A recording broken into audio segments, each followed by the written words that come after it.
I think when you've been through so much, when you have complete freedom, you kind of go a little bit crazy because your brain doesn't process that you can do anything you want and you can buy anything you want. So it is so much. It is so much. I mean, and what you said about physical abuse, like, I agree with you. I also had many different types of abuse, and the physical, I mean, the bruises heal a lot faster than the psychological and emotional abuse. Like, that does not, that's invisible too. So you don't even know that it's still there. This is the most horrible thing about this situation is when you were a little girl, when this first happened to you, when you were 5 or 6 years old, you, the perfect little beautiful you, at that point, somebody essentially broke your brain. They fucked you up, and you didn't know it.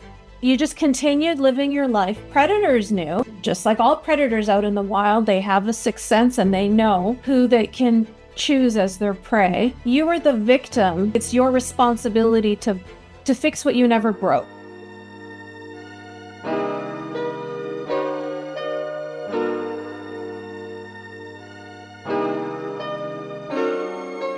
Hi, everyone. Welcome to the Yasmine Mohammed podcast. Today, I have a very special guest, a woman named Moon.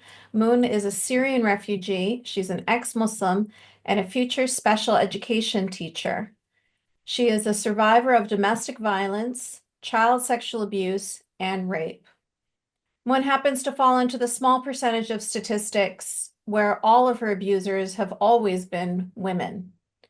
Moon's name is inspired by the great Moon. She chose it 5 years ago when she decided to cut ties with her family and forge a new free life that she gets to architect. Oh, I love that so much, Moon. I love that you it's like you're reborn and you rename yourself. So beautiful. Welcome. Welcome to the podcast. Thank you so much. I'm really excited. I'm also nervous, but I'm mostly excited. So let's start off by you telling me about you growing up. Where did you grow up? You said that you're a Syrian refugee. When did that happen? When did you start to identify yourself as a Syrian refugee? And did that change your sense of self? Okay. I'm one of these people who have lived through so many in different places. I was born in Saudi Arabia. My family is Syrian, so they were Syrian immigrants living there for work, and they had a good place, good stable job. So we just lived there for most of my childhood. We used to go to Syria to visit for vacation every once in a while. My family tried to go every summer, but it was difficult because it's expensive to travel. Um, uh, and in 2010, my family wanted to go back to Syria because the objective of living in Saudi Arabia was to gain a little bit of money and then go back to be able to have a home and maybe start a business or something. So in 2010, they were ready. They were like, okay, we want to go back. My family found a house. They were trying to, in process of buying it. And then the war started. So we ended up having to be, like, I remember my family having to stop all of the plans and being like, oh, wait, it's not safe. We need to wait.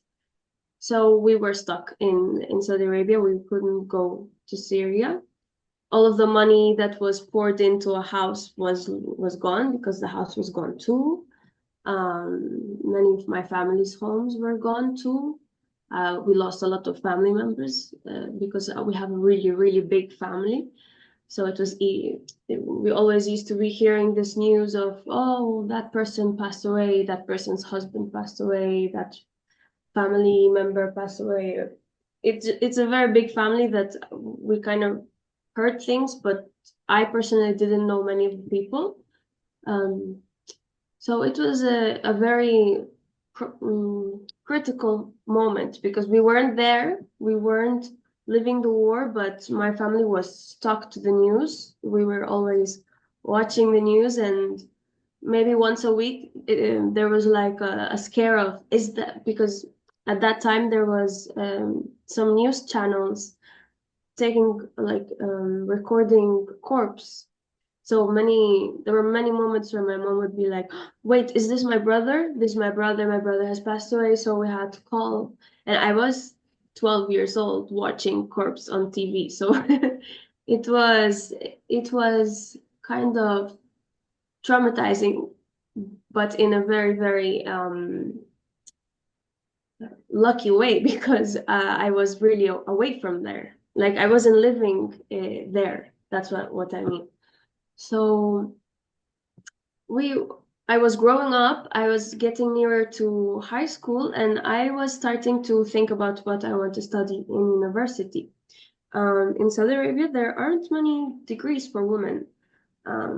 There isn't. I wanted to be an architect, so I wanted to study architecture, but there wasn't a degree for architecture for women.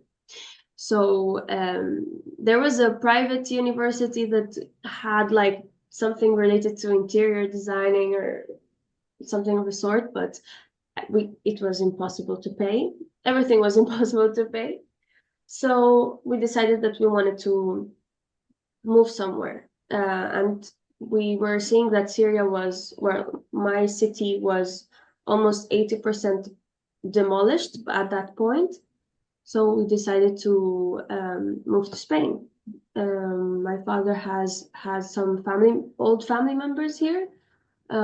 So we asked for a visa. I think in the beginning of 2015, and they just didn't answer us until they gave us a visa that lasted 1 week. Oh, So we had to move in 1 week. We because they took so much time to answer us back, we were like, okay, they aren't going to give us the okay. So I was enrolled again in school. My parents were working again. We paid another month of the home. And then it was like, oh, no, you are going, but you have 1 week. So it was really, really hectic. It's very hectic to move in 1 week, especially if it's from one country to another. It's very hectic. There are so many cardboard boxes, so many things.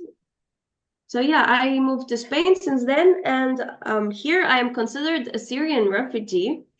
And people always tell me like, "Oh wow, that's cool," in Spanish, and it's like, is it cool to be a refugee? I don't know.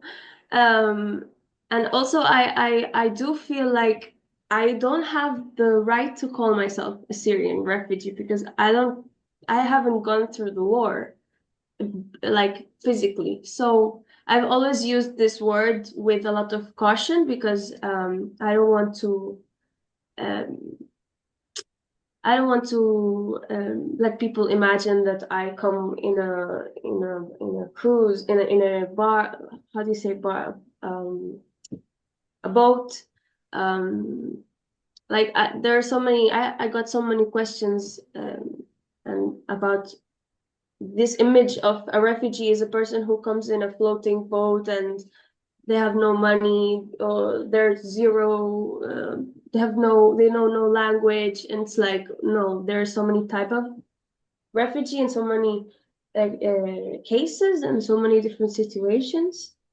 And yeah, I do consider myself a refugee in a way. I've always been an immigrant, so I'm used to not feeling any type of nation patriotism. I don't know how to say this correctly. patriotism. Yeah, agreed. I'm the Um, same way. Yeah. but yeah, I think in Spain, life changed a lot. So going from Saudi Arabia to Spain is like going to another planet, coming from one planet to another. So Mhm. I always call myself a refugee because I always think I'm an alien when, especially when I first came here. It's like, this is very weird. So tell me about growing up in Saudi Arabia because you feeling like a fish out of water in Spain, but you probably felt a bit like a fish out of water in Saudi Arabia too, I'm assuming, because I lived in Qatar for 8 years and I'm familiar with the way it is in the Gulf, and I know lots of people who are born and raised in Saudi Arabia. In fact, they're generations born and raised in Saudi Arabia. They don't get Saudi Arabian passports, they don't get treated like a Saudi, they're always considered foreigners. Yeah, Um, and I'm wondering if that had something to do with like your parents, even though they had good jobs and they were living in Saudi comfortably, but they always had this pull. They wanted to go somewhere else, whether it was Syria or Spain. Like they weren't comfortable, they weren't happy in Saudi Arabia. Um, so I'm just wondering, what was your experience or what was your family's experience being a Syrian family living in Saudi Arabia? yeah. I think Saudis are really racists. They're really, or I don't know, xenophobes. Nationalistic. Yeah, they've got, Yeah, yeah, they see themselves as like the top of the right, hierarchy, and all the depending on what kind of Arab you are, you're like lower down, and then after that, it's like right. Filipino, and then Indians are down at the bottom, Nepalese, white people are in there somewhere. Like they have a very strict hierarchy. Right. Yeah, and they're at the very top. Yeah. Yes, there's the elite. Yeah. I think well, I remember wondering why I couldn't go to a public school because I was born there, but I wasn't allowed to go to any public school because I Wow. had no nationality. So my parents had to pay a lot of money for my education, and they had to work like most of the money they used to gain was got put into our education. Um, I think I lived something very similar. Like most of the people that, especially women, girls that lived in the Arab world, especially in Saudi Arabia, I think they lived like going from. Um, sorry, I'm having a hard linguistic moment right now. Um, like from one Yeah. bubble to another. So there was like my home, which was one bubble, my biggest bubble. There was my another family member's home, another family member's home. There was a school.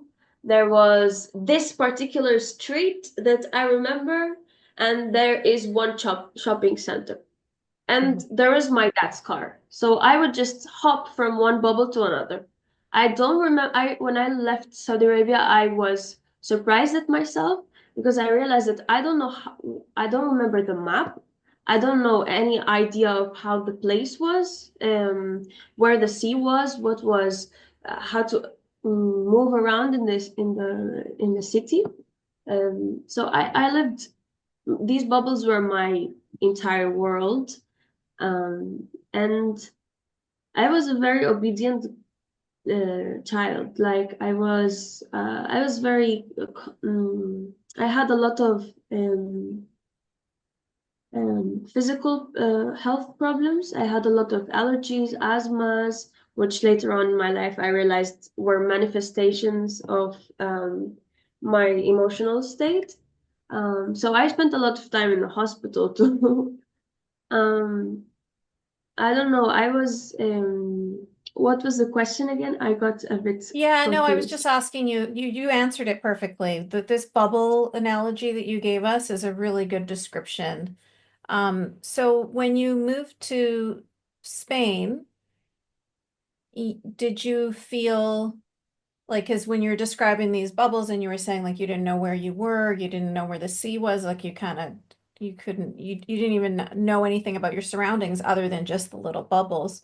So when you went to Spain, did you find that that you changed as a person because now suddenly you can have a lot more freedom? Like I'm wondering if you felt as alien in if you feel as alien in Spain as you did in Saudi Arabia, or if you feel more comfortable in your surroundings now. And I think now I feel more comfortable, but when I first came here, I felt like a complete alien. Mhm. And I felt like an idiot. I didn't know how the metro worked. I didn't know Yeah. how to read what number of, like, I didn't know the streets were numbered. Like, Mhm. everything was so new for me. I had to learn on from the little activities I used to do. For example, when I first came here, I started going to a school, and from the flat we were in to the school, that was my maximum time of learning. Because when I was with Mhm. my family, I didn't learn much. Uh, I mean, I when I was with my family, we were only in the house. We never went together, like not so often. So when I was alone was when I most learned how the outside world worked a Mhm. little. Yeah. Um, I have to but tell you, I was born and raised in Canada. Like you're at least you're coming from one country to another. I was born and raised in Canada, and I had the exact same experience because they raise you as a dependent. They don't want you to right, be, acclimated to your surroundings and to feel comfortable being an independent person. So that's all by design.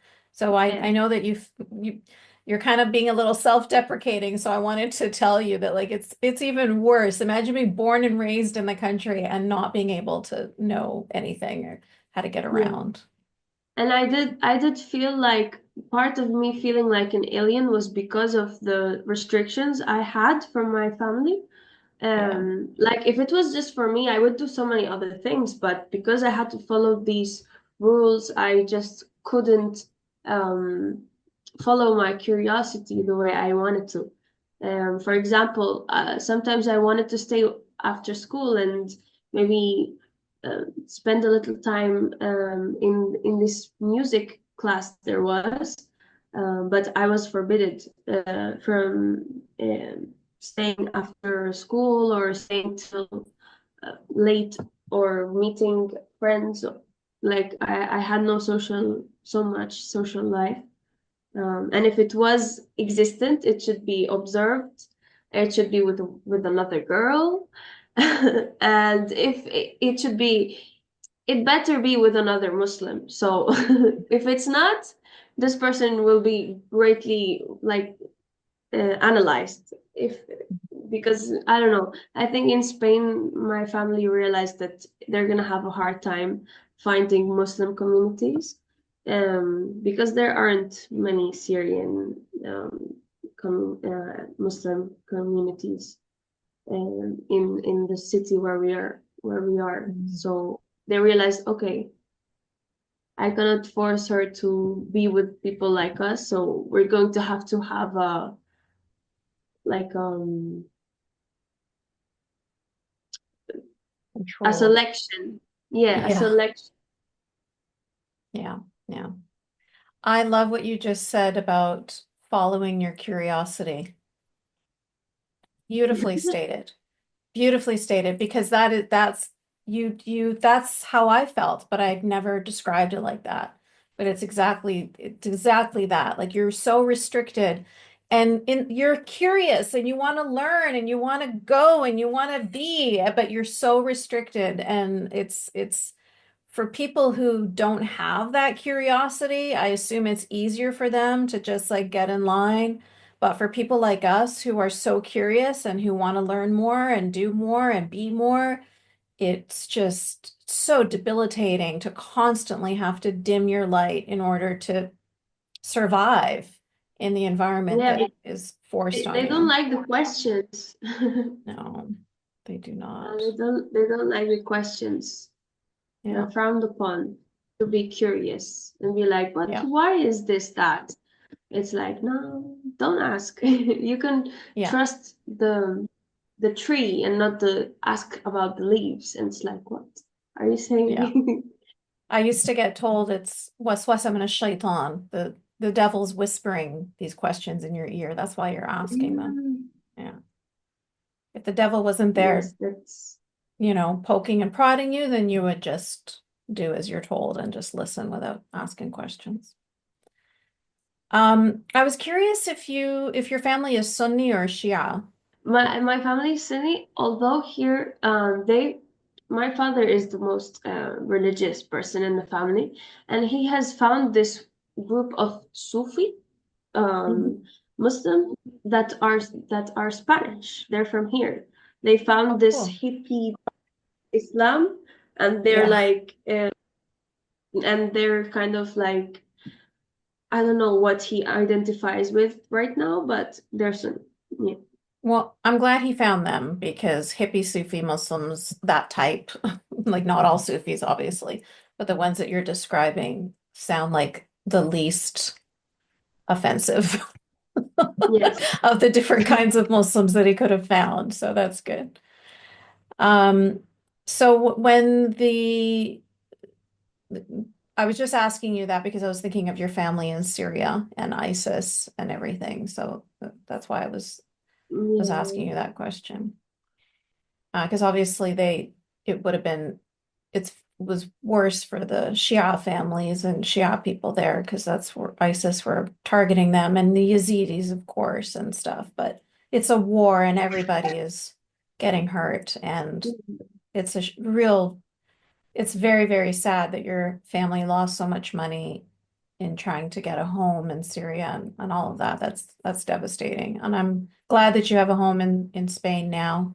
I'm happy that you have found your place in the universe. And I'm actually sorry, but I'm kind of grateful that you didn't get out of Saudi Arabia and then go to Syria because I mean, look at the state of Syria now. So you would have Yes. been and even in between under Assad, it would have still been terrible. So it was never for a long time, probably for your entire lifetime, it was never a good place to live. No. So For it all me, worked out.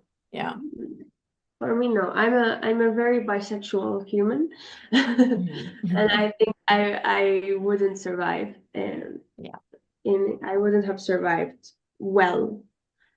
No, So not at all. yeah, honestly, I know that there are many types of Muslim families, but my family was really um, trying their best not to make me aware of anything, because they didn't want me to have my own opinions. They didn't want me to learn about politics. They never explained to me how um, politics works. Like, what is a president? What is a monarchy? What is a king? I was never taught like the basic information about politics. And every time I had any questions about the conflict in Syria, I was never told direct answer. I would have like the normal hate towards Jewish people mentioned. There would be some mention of Assad's religion. There would be some mention of crazy rebellious people. There would be like a mention of some things, but I don't think my parents ever even educated themselves about what was happening in Syria and explained to me anything. Or if they knew, they wouldn't let me know. So I I grew up really I saw the pain. I saw that there were many people dying. I knew that there were people dying from all of the sides. But I don't know who was wrong, who was right, what was the mm, the like I wouldn't know how to position So myself. they didn't even condemn ISIS in your home? No, they never condemned. They only no, they did not condemn ISIS either. No. Okay. Yeah, they were really obsessed with not being political.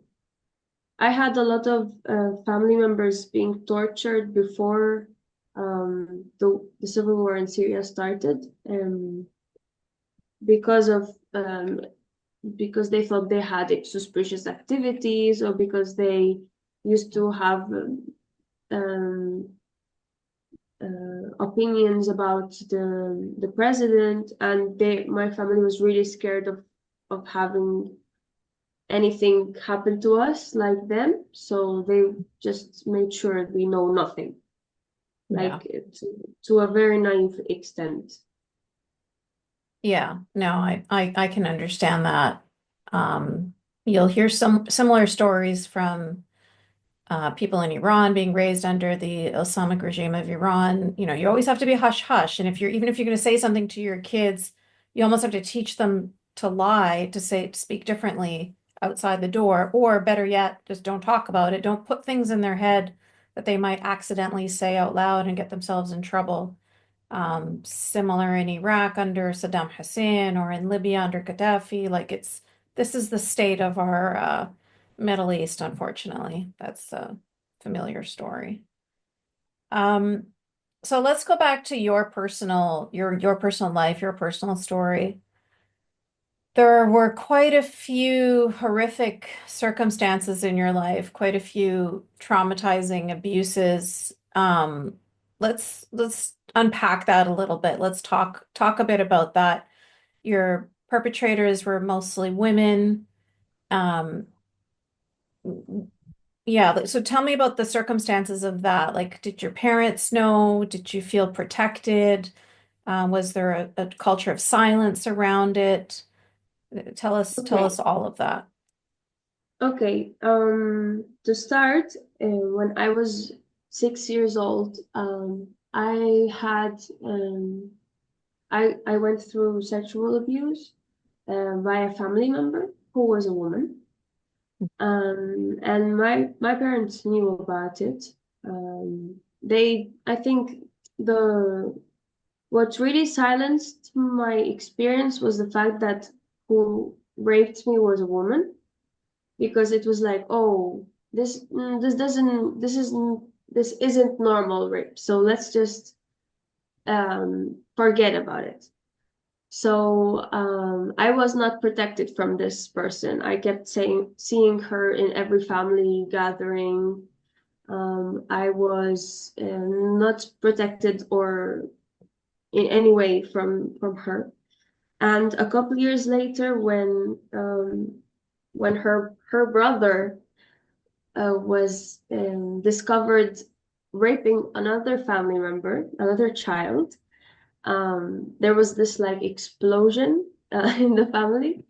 And I saw how just because this child is a boy and who raped him was a man, it was a completely different situation than mine. Everybody knew, everybody found out, they were going to go to the police. There were so many things that were going to happen to protect that child, right? So for me, it wasn't this way. I was instantly put into so much after school, um, like religious activities. I started going to classes of learning the Quran.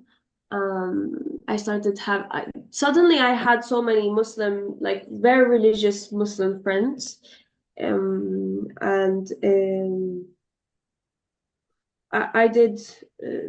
I memorized Quran. I think my family were like, okay, to make her forget, we will make her memorize the Quran. I did not forget, and I did forget the Quran. So, so after that, I think when I was 7 or 8, I went through abuse again. Um, but that time I did not tell anybody because I knew There's no that point. exactly. Like I knew that okay, this time it was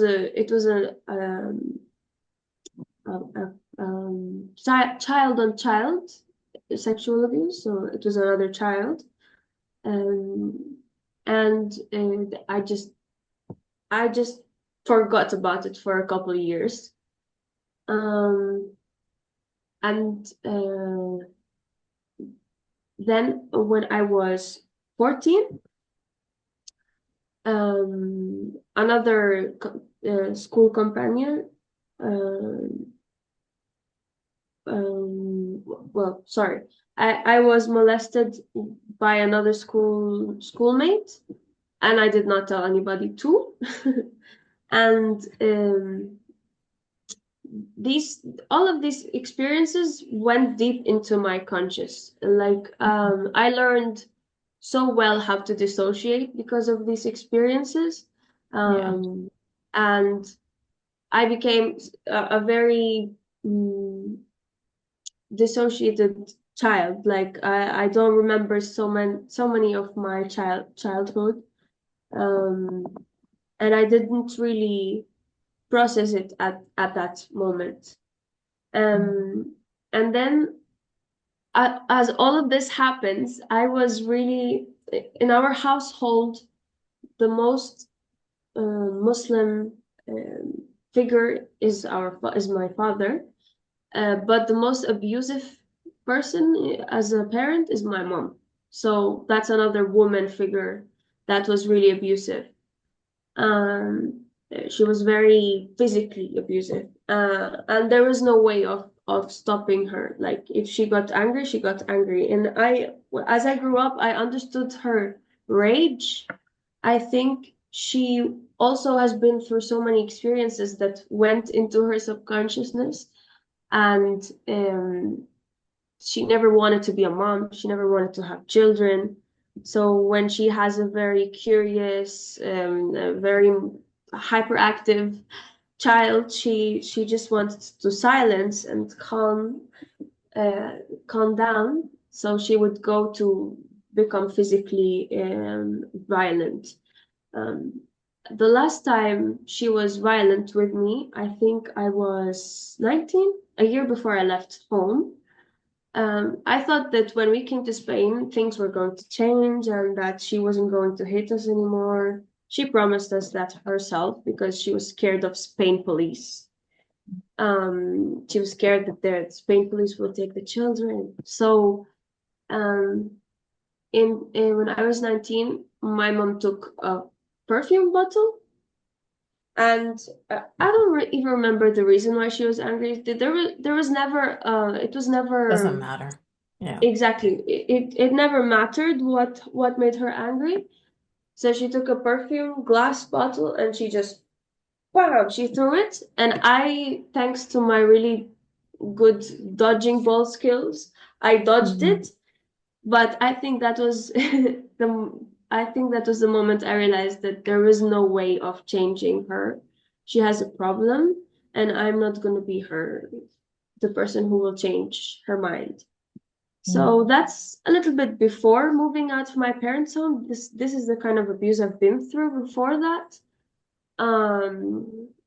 Uh, I think what most hurt my mind wasn't the abuse in and of itself, because I've been through, like, my abuse were just, it happened one time, closed, and I never thought about it again. What really hurt me was the emotional and physical abuse I sustained at home. That was, for me, that was more, that was stronger. So when I meet people who have gone through domestic violence, I really understand how tough it is to grow as a person from that space, because you don't know yourself. You're so pleasing, because you don't want to be hurt, or you don't want to be canceled, and gone through. I don't know how to explain it. Going through like because in every abusive person, there's always the hatred part, and then there's a super good part, and they alternate that. So you always want to go to this good place. So you live asking for that person to be happy with you, and I think that really affects your personality. So yeah, when I was 19, I started university. I went to architecture school, and there I met a person. I fell in love with them, and we started going out secretly. And my mom found out. So the reaction was really crazy. I was threatened by death. I was threatened to move back to Syria, even though it was in war. I was threatened to be married off. I sustained a lot of death threats, and I chose to run away. I went home, I packed my things, and I was going to leave. And I wasn't allowed. So No. I stayed in my family's home for about a year more, one more year until I turned 20. And in this year, I worked secretly and I saved money slowly. Um, and when I turned 20, I moved. I had an excuse to move to go to the supermarket. I got so many cardboard boxes, and then I said, "Hello, I'm leaving. And if you have a problem, I'm gonna call the police." No. Um, and I left, and I started a new stage of I think when you've been through so much restriction, when you have complete freedom, you kind of go a little bit Yeah. crazy because your brain doesn't process that you can do anything you want and you can buy anything you want. So I went very crazy for a little while. Because I also was remembering my abuse. I was remembering, I had so many amnesia bubbles popped, and I was remembering Mhm. some things from my childhood and understanding why I am the way I am. And I think that was in 2021 was the last time I was ever abused. Um, um, I I met a woman who well, she raped me. And I think that was my breaking point as a person. I think that was the lowest moment for me in my life because I Yeah, because you realized that, just physically got away from your family and everything, and you're starting fresh, and it's like you can't escape this. yeah. And I really tried like not to, because I see people who go into toxic cycles and I didn't want to go through that. So I really didn't expect that to happen to me in adult life. It was really, really brutal. Um, and I ended up having a suicide attempt. And after that, I think that's really when I started to heal. Yeah. Yeah. Yeah, after that, that's when I actually started to heal. It is so much. It is so much. I mean, and what you said about physical abuse, like, I agree with you. I also had many different types of abuse. And yeah, the physical, I mean, the bruises heal a lot Mm, faster than the psychological and emotional abuse. Like, that does not, that's invisible too. So you don't even know that it's still there. You know, like mm, this is the most horrible thing about this situation is when you were a little girl, when this first happened to you, when you were 5 or 6 years old, you, the perfect little beautiful you, at that point, somebody essentially broke your brain. They fucked you up. And yeah, you didn't know it. You just continued living your life. Predators knew. Predators can sense it. They just like all predators out in the wild, they have a sixth sense and they know who they can choose as their prey. And the most horrible thing about this is that you were the victim, but it's also you're the only person, like it's your responsibility to to fix what you never broke, you know?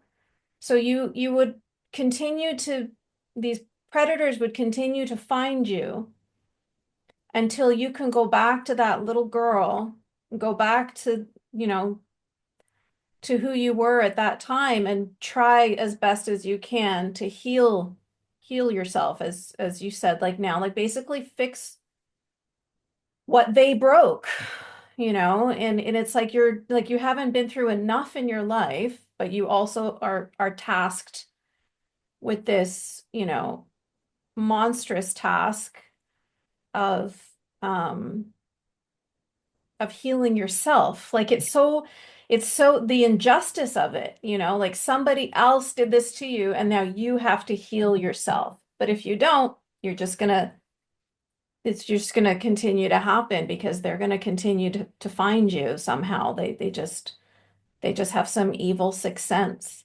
So I'm really grateful that you're now on the road to healing.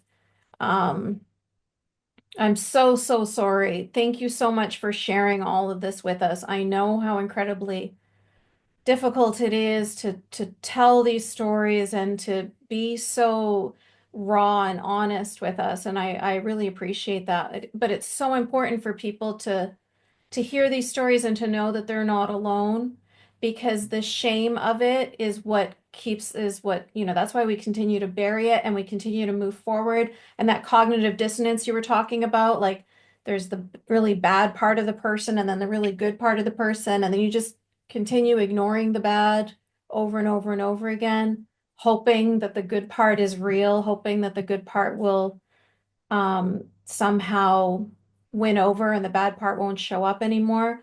But good for you.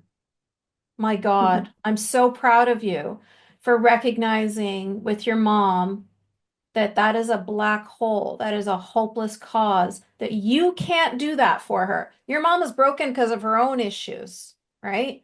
And she didn't fix her own brain. And you can't do it for her. Nobody can do it for anybody else. She has to do it for herself. And all you can do is save yourself at that point. So I'm really, really proud of you that you were able to do that. And you're a cycle breaker, you know. So you're just a gift to this world, and I'm really grateful that you came here to share your story with us today. Thank you, Moon. Thank you, Yasmine. I'm really, really happy sharing my story because I always find people who've been through something similar. Since the abuse is so, we have a variety of views that you can always relate to somebody. Yeah. So it's The like fact that you're giggling over I this met is like, this is how we survive with the dark humor, like it's horrible. But yeah, you're right. Like any kind of trauma, any kind of abuse, I know I can relate to that. Like, yeah, 100%.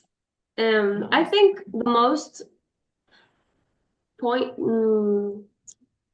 The most crazy point for me, which changed my perspective on life, was what here in Spain, if you try to commit suicide, you go through so much um, after psychiatric and Oh, psychological good. attention because they Mm. want to make sure that you're not gonna do that again. So I was in a psychiatric. How do you say it in English? Yeah. Is it Yep. psychiatric? Yeah, you said it perfectly. Yeah. Okay, so I was in a psychiatric hospital for 20 days, and in these 20 days, I was so angry. I was like, I don't like. I already chose what I want to, um, and I don't want people to choose otherwise for me. So it took me a lot of days to accept that I was in that psychiatric hospital. And my way of making a fuss was not eating. I was like, I'm not gonna eat. I don't know what I was going to win with that, but at the moment it was just the right thing. I felt it was like, I'm not gonna eat. So The one only thing you night can in control, probably. particular, right. Mhm.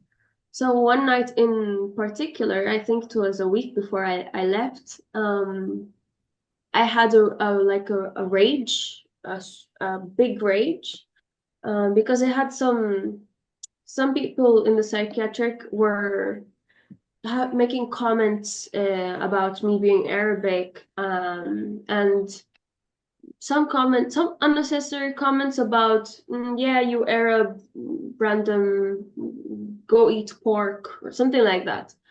Um, and I got really, really angry. I think that was the most angry moment I had in my life.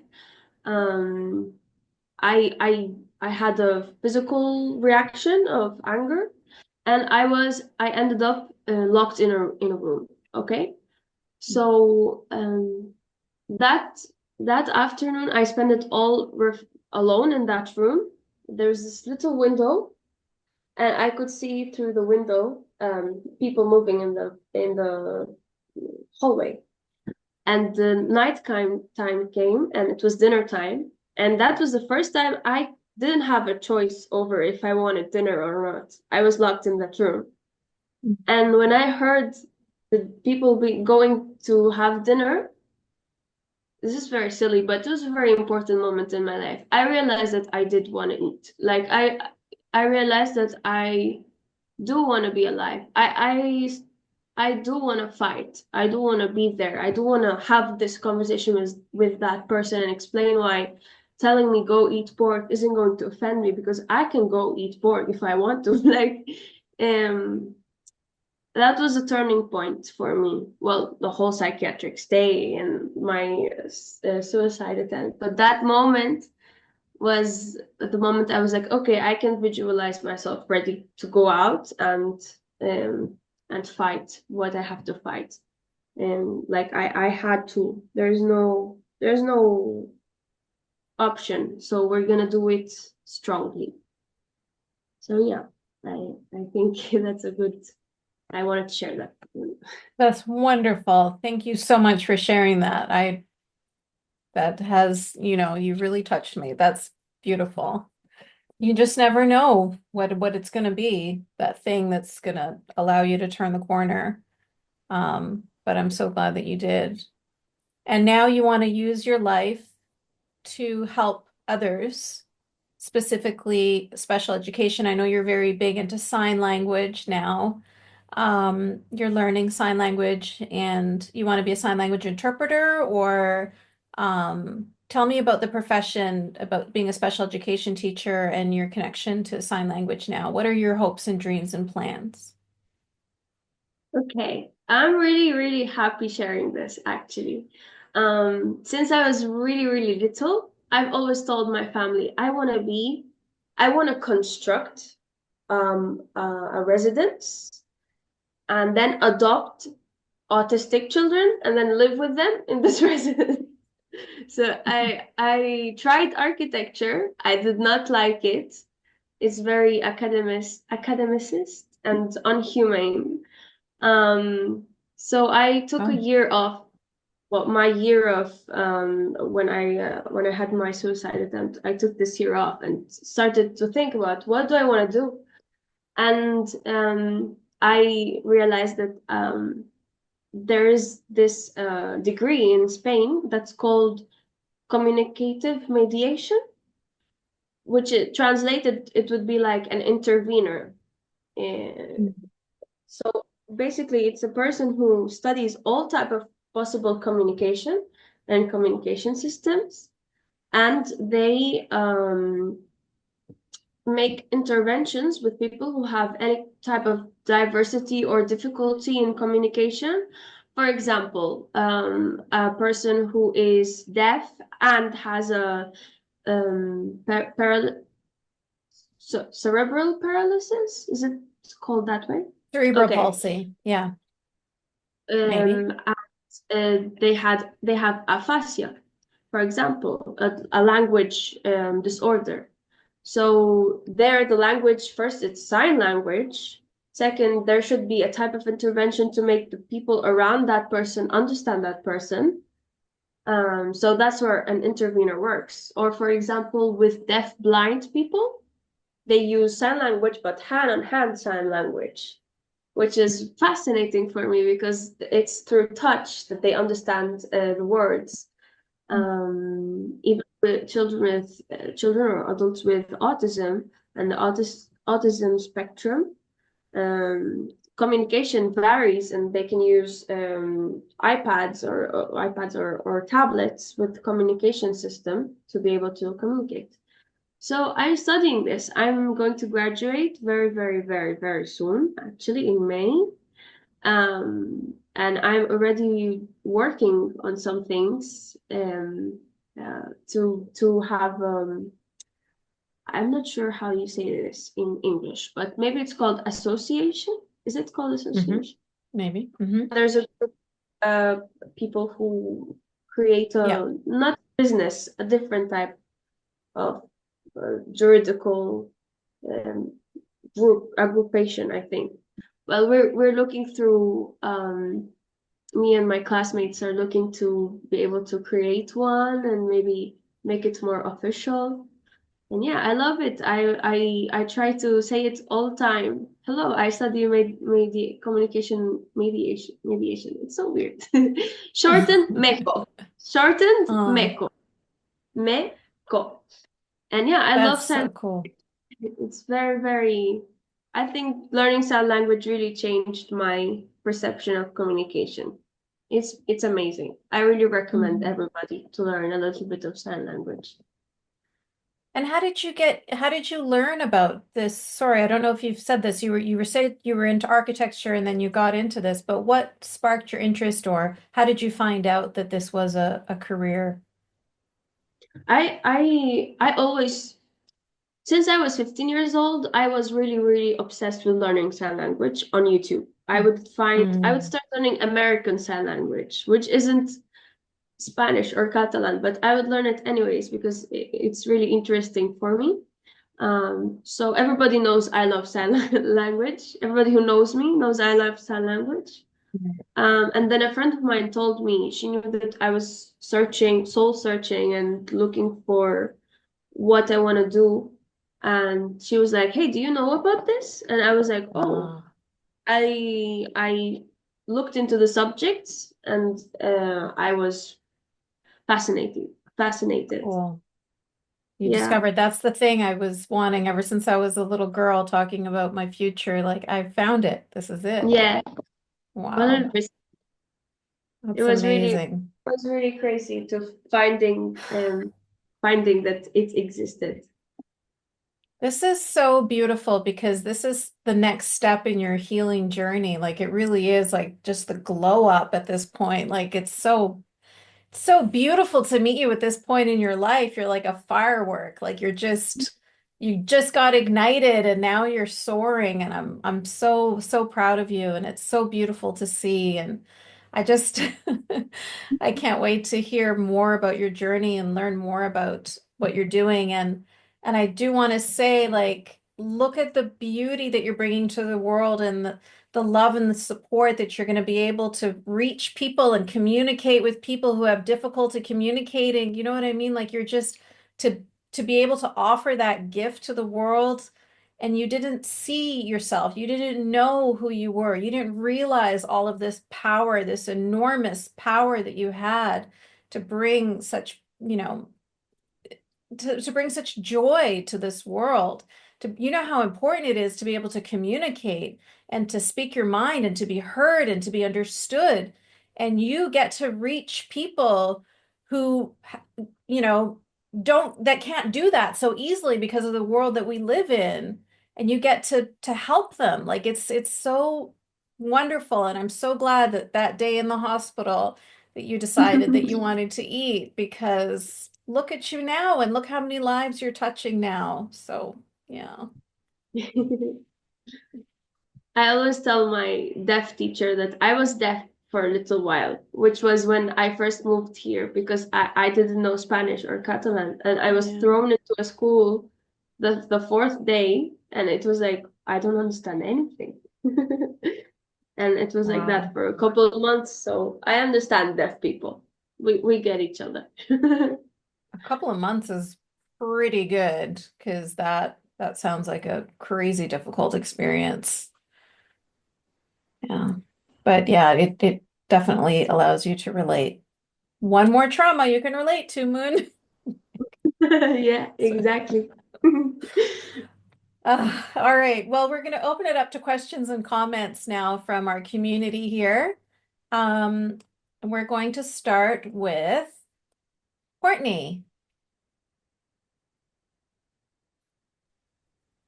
Hi Yasmine, hi Moon. So nice to meet you, and I really appreciate you sharing your story with us. I know it must be so difficult, and it was really heartbreaking to hear. I wanted to ask you, you mentioned earlier that when you were growing up, there was a lot of hate and racism towards other people that were outside of Islam and like the Arab culture. And I just wanted to ask what it felt like meeting other people when you got to Spain. And I also wanted to know if you've met a lot of Jews since you've been in Spain as well. Okay, that's a really nice question. Um, I actually never met any Jew person other than online. Personally, I Yeah. never met any Jew person. And it's To this crazy for day? me till this day. Wow. Other than online, I have some online Jew friends, but Well, personally, nice to meet you. I never met any Jew person, and I'm excited to meet some Jew person. Like, I wanna ask questions, I wanna understand. I have so much to know. So, Wow. um, the racism in Saudi Arabia was, I don't think racism is the right word. I think it's more xenophobia. Like, well, as Yasmin said before, there was this like hierarchy, classist hierarchy, where the Saudis were on the top, classified within their hierarchy of money, right? But they're always on the top. And then you have other Arab people who have these socially, they are, some of them are seen like higher, some of them are seen like lower. For example, I'll give an example. I think Lebanese are most better seen, or from my surroundings, I felt like Lebanese were more seen like they're more open-minded, but um, they're still Muslim, so it's not so open-minded. They're more classy. They're more um, they have more knowledge or education um, than others, and that's from my experience. I've seen so much comparison and inequality, and in Spain a lot. I used to wear the hijab when I first came here. I removed my hijab the same year I moved out of my family's home. So I gone through a lot of racism. And it was funny when I removed my hijab. It was an experimental moment for me because it was like I will now observe how I will not be directly treated badly. So let's see. And I used to have some days where I would wear it and then I would remove it and I would compare in the bus, in school, in different places. Yeah, there is racism in Spain. Yeah. There is a lot of racism too. It's Europe, and Arab people are looked upon like, mm, especially if you wear hijab, then you're like a terrorist. You're close-minded. You don't think. You're not intelligent. Mm. And Yeah. yeah, in work, you don't have so much work opportunities. Mm, yeah. Yeah. Wow. Yeah. It's hard, but thank you for answering. And I really love that you experimented with the hijab, and I love your hair now. You look fantastic. And also, Thanks. I just wanted to suggest to you that you were talking about sign language, and I follow you on Instagram, and I'd really love if you ever felt like doing some videos to teach people sign language. I think that would be really cool. I would love to learn some. Um, and also, if you have questions about Jews, feel free to reach out to me. I would love to answer your questions. Okay, since I will take this sincerely. I will ask you questions. No, 100% go for it. I'm here for it. So it's been so nice to listen to you, and I really, really, really appreciate you taking your time to do this. And you're so brave. Thank you so much for listening. Thank you. Thank you. That's so cool. I love that you guys are gonna have that exchange of like Jewish culture and sign language, like teach each other That's Yeah. beautiful. Thank you. Thank you, Courtney. Always a pleasure. I do have a recommendation. If you ever want to learn sign language, make sure you learn it from a deaf person, because a deaf person speaks sign language natively. I am a hearing person, so my sign language is always learned, and it may be distorted, or I can teach it badly. So it's always better to learn from a deaf person. And the sign language of where you live, if you live in Australia, then it's Australian sign language, which is Yeah. very interesting. It's very different from Spanish sign Yeah. language. That's a great suggestion. I love that. Thank you so much for that. Awesome. Okay, next we have Sarah. Thank you, Yasmin. Hi, everyone. Thank you so much for sharing your story. Before I ask my question, there's a lot of love in the chat for you. Like everybody is just we adore you. I don't know how you can be so positive and funny when you're talking about trauma. And as Yasmin said, it's probably how we all cope with trauma. Thank you for sharing your story. It means so much. I have a lot of questions for you, but the most important thing at the moment is you said you identify as a Syrian refugee. And I believe that Syrian is an important part of who you are, although you've never lived in Syria. What do you think about the situation that's unfolding in Syria right now? Have you seen the videos? Have you seen the atrocities that are happening, or do you try to stay away from it to save your sanity? Because I'm from Iran. I can't stay away from whatever that's happening in Iran, although I don't feel like an Iranian. I don't have that national patriarchal, like I completely understand what you're talking about, that patriotism and not feeling that connection. Do you stay away from what is happening in Syria? Do you feel involved? What is your take? Okay. Honestly, what is happening in Syria just makes me go crazy, because I don't understand so many things. Like, there are so many um, positions of people that I don't understand what it means, or what do they exactly do, or how do they organize themselves. So um, everything I on the 8th of December, when people were going out and celebrating, I remember I saw a video of somebody crying, like, okay, Syria may be free for real. And I cried, because I sympathize with everybody who feels like mm, maybe it won't be as bad as it was. At the same time, I am so disconnected from Syria. I don't really feel like I'm I don't know anything about Syria the way um, as a Syrian person would. So there are so many things I don't understand. That being said, I haven't searched much, because I've seen so many people disagreeing with each other. I didn't understand what they were disagreeing about, but it certainly makes me feel scared for another war or like the war to prolongate, and things continue being as the opposite of peaceful, as chaotic and crazy as they have been till now. I just hope everybody can find um, tranquility, and they can be a little bit more comprehensive with their opposites. I really wish that people would calm down a little bit. I don't know. That's the only thing I can tell you about it. I'm not as politically intelligent and known as people who you've had before, who know so much. I don't know. That's a perfect answer. Thank you. No, you don't have to be absolutely 100% involved with Syria. I love that who you are. And tranquility is such a beautiful way to describe it, actually. I appreciate it.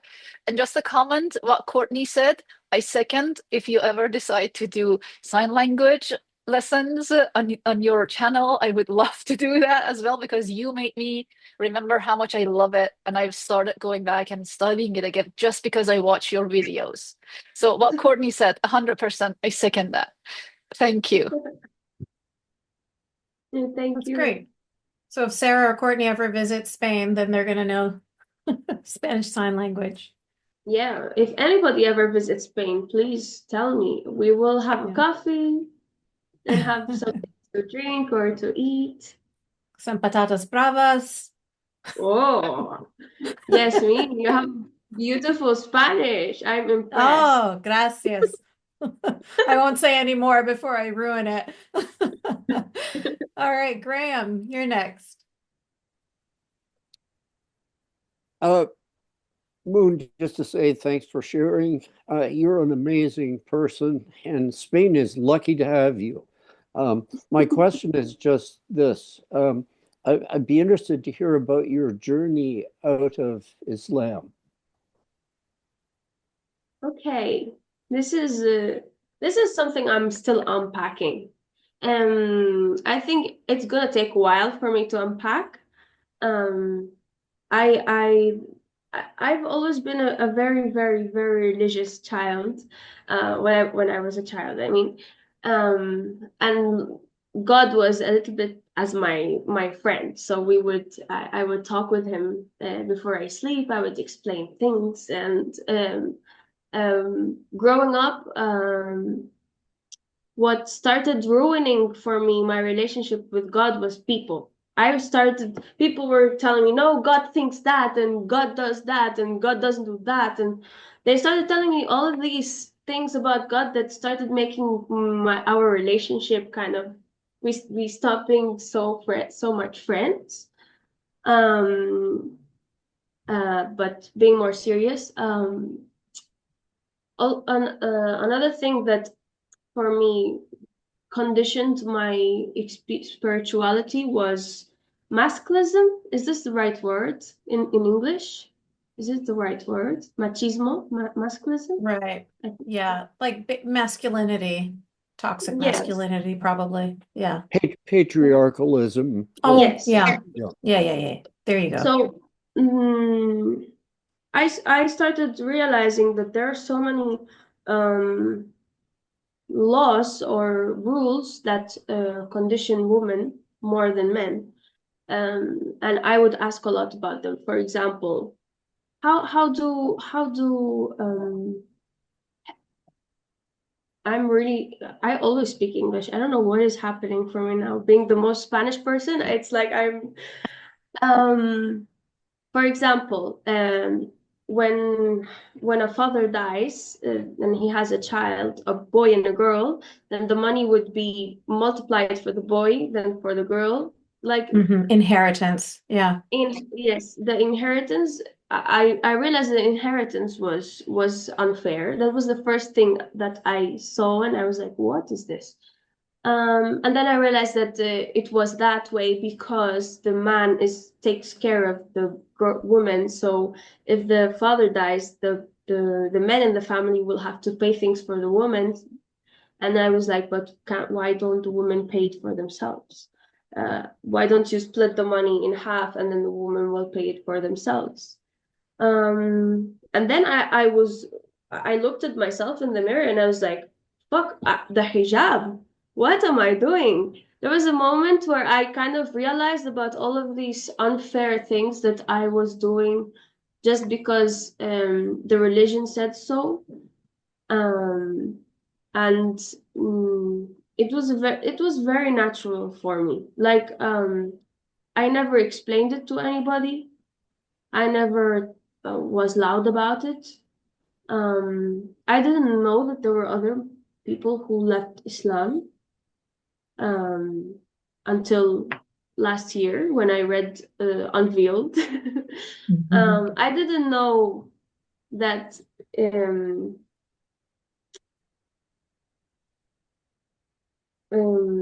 Wait 1 second.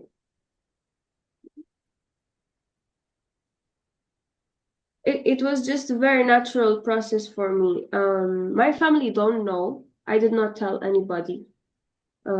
It's because I still think it's a very it's religion is very intimate. For me, it's the way well religion your spirituality is something very intimate for me. It's my mental conversation with who I think is God or the universe. I don't have to go on and give a status to my family about what I believe or what I think or where I'm at with that. So I don't know. I'm really scared of my family's reaction. They were very resistant to me removing the hijab. I wasn't allowed, and removing it was something that I always had to threaten them with calling the police if they had any reaction, and I always slept with my phone in my hand just in case I needed to call the police. But I don't know. I think that's what I can answer you. I don't know if I answered your question correctly. There's no correct one. Yeah, I know. If I answered the question. Yeah. I think you did. Are you good, Graham? Any follow-ups? No, you're good. Okay, yeah.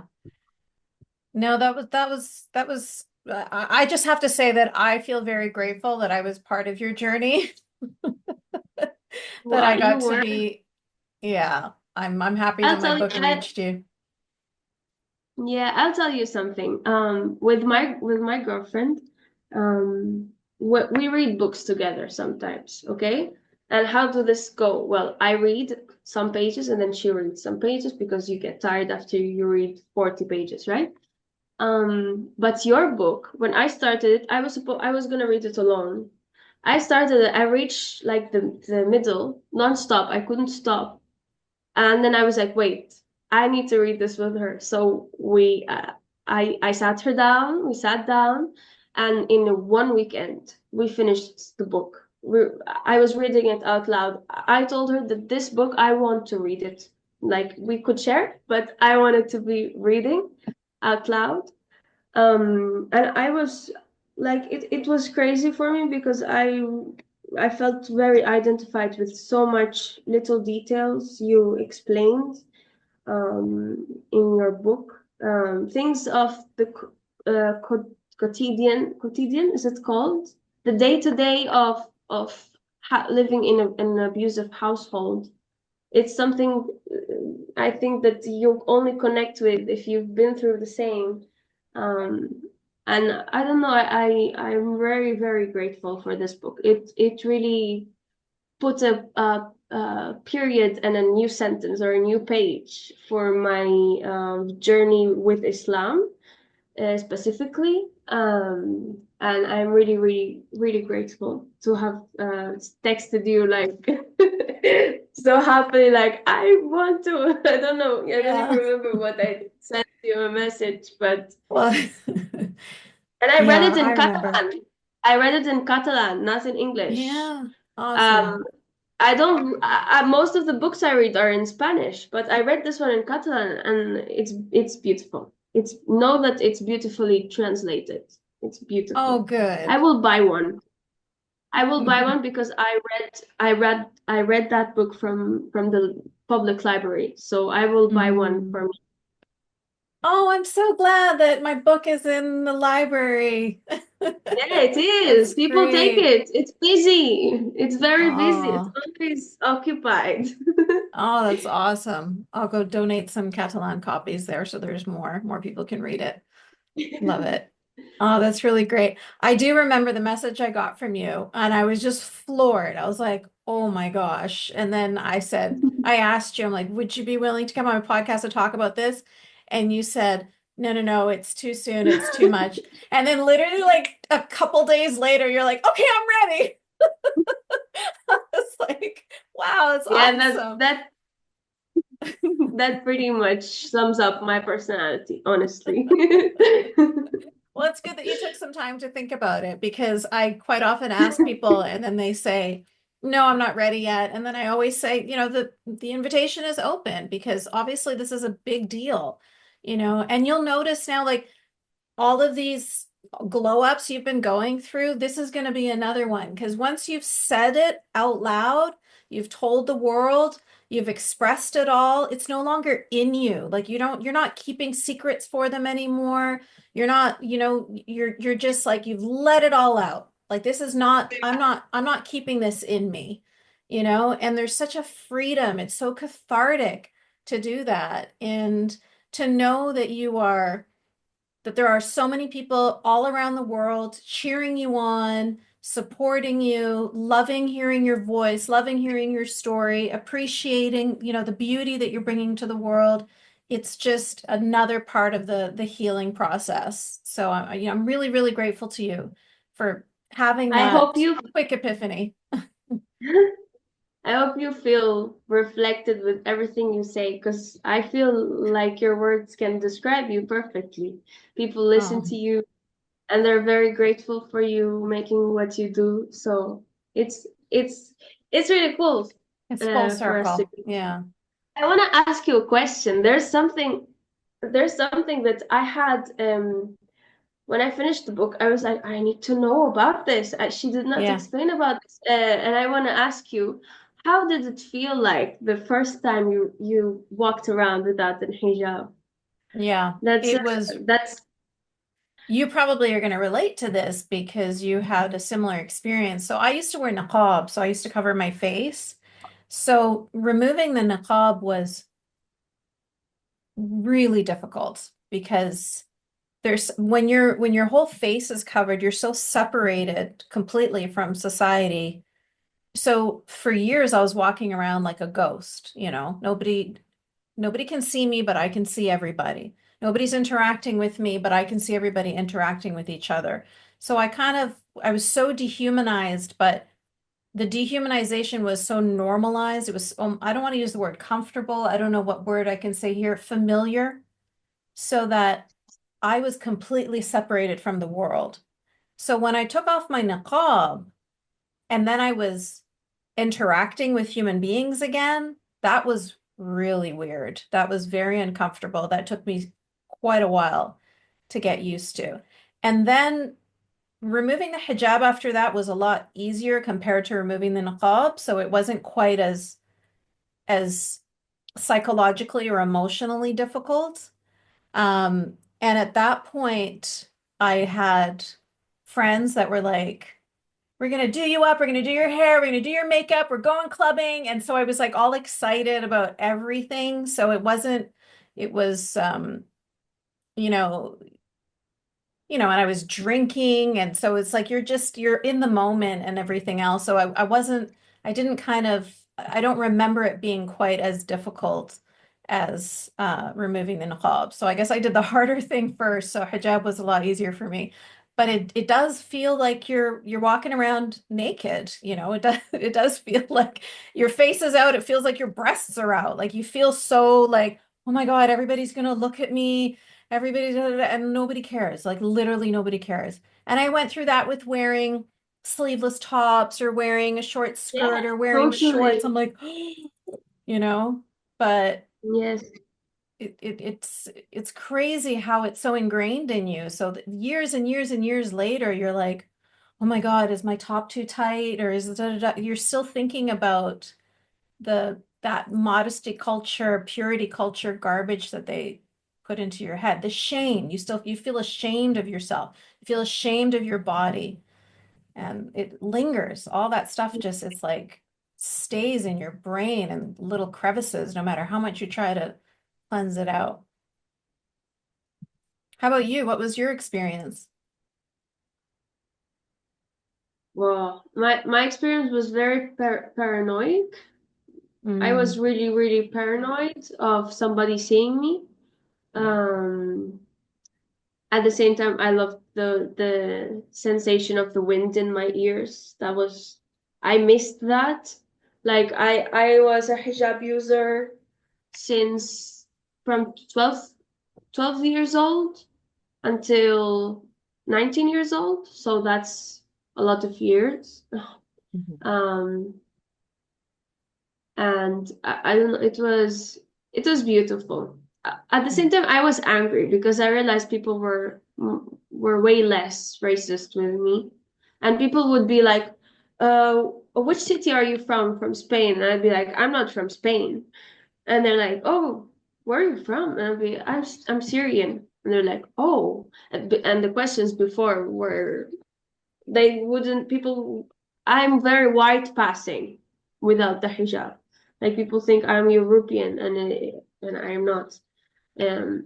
So yeah, I think also I was really lucky. I was surrounded by a lot of hippies at that moment. So many of my friends were like, free the tits, you can be alone with the nature and things like that. So I had a really reconciliating moment with my body, even though it took me a really long time to be okay with even looking at my body naked in the mirror.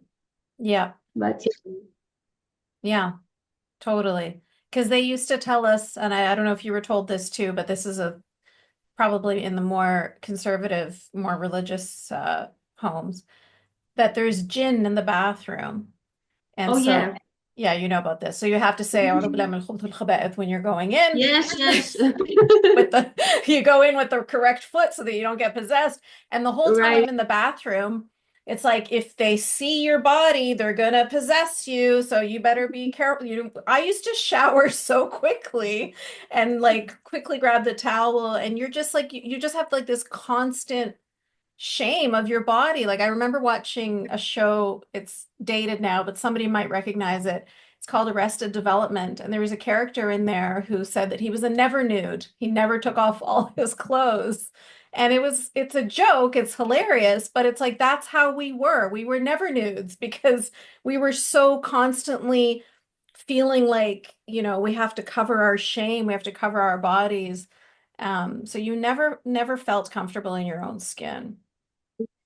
No, it's really weird. Like, moodness in the Arab world is very, very blocked, like rejected. Any type of body showing is really, really rejected.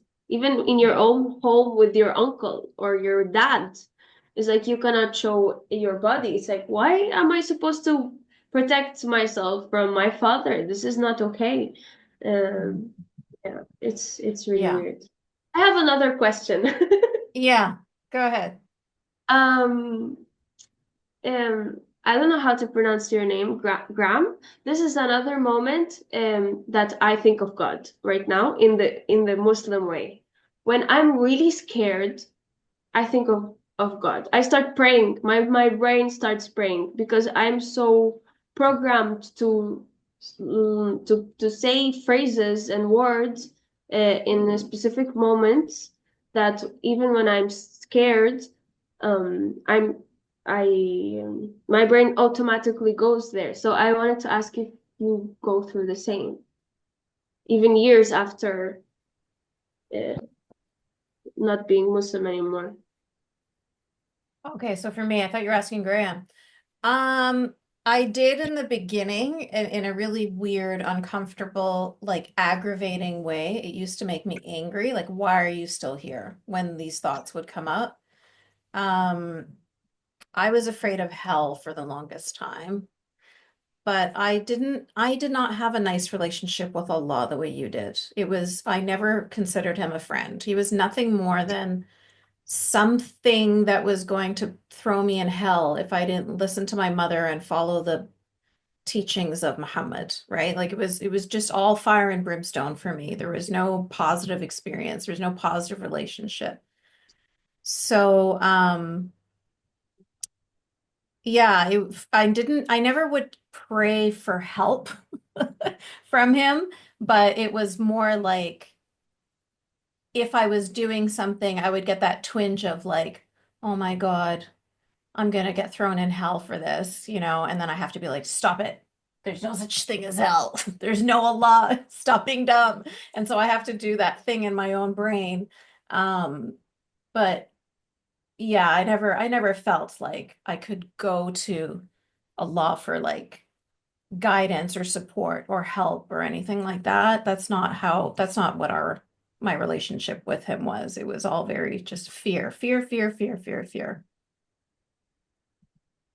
I understand. I think some psychologists should study the relationship between OCD and religions in general, but Islam specifically, because 100%. also Islam is very like, I think the person who put the rules for Islam has OCD.